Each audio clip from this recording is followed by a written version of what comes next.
Alors, je m'appelle Mathieu Clinchard, je fais partie de l'entreprise culturelle qui est un atelier parisien. On est un certain nombre à travailler, peut-être 10, 15, 20, je sais pas, ça dépend. Les 5 personnes là, qui participent à l'expo, il y en a 3 qui sont issus de la Villa Arson, un qui a fait partie de la station. Moi j'ai été en résidence à la station en 2009. Donc je pense que c'était assez logique, on est tous à un moment ou à un autre et de diverses manières investis dans des associations, des artistes Runspace et des démarches qui dépassent la simple production artistique, on va dire. Donc je pense que c'était naturel pour les gens de la station de nous inviter, quoi. On a en commun d'être des amis les uns des autres. Pour beaucoup, on se connaît depuis longtemps. Je pense qu'on s'apprécie, on a plaisir à travailler les uns à côté des autres, on parle beaucoup. Et puis ce qui nous réunit, en fait, c'est aussi d'avoir un lieu pour travailler, tout simplement. Parce que c'est très précieux, un lieu pour travailler. Je ne sais pas si je peux dire que c'était un squat pendant longtemps. C'était un squat.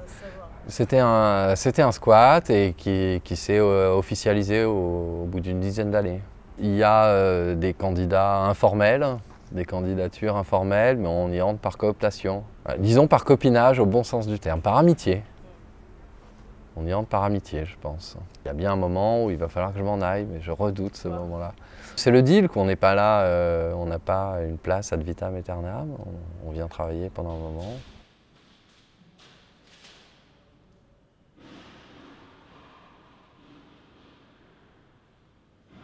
Alors l'œuvre que je présente ici, elle s'intitule TE 233.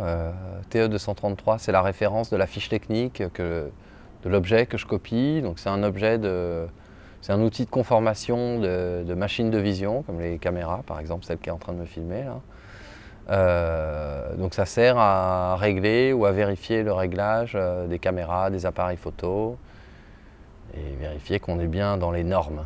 Il y a un point commun entre cette œuvre et d'autres que j'ai pu produire ou que je produis, qui sont que c'est de l'art abstrait, de l'abstraction géométrique,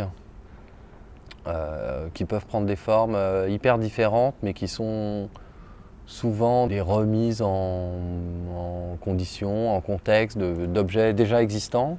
Cette peinture, elle n'a pas de format propre, elle a un rapport de proportion, elle est en 16/9. Donc là, le mur, il fait 3 mètres de haut, donc 3 mètres, après on prend l'homothétie et puis on a la taille de la peinture. Son existence, elle est vraiment intrinsèquement liée à l'endroit où elle est montrée, quoi. Et à la nature du mur sur lequel elle est peinte, et à la technique de la personne qui le peint, parce que c'est pas nécessairement moi.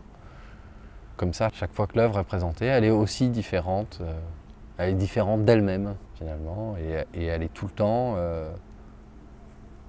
redéfinie par ses conditions de production.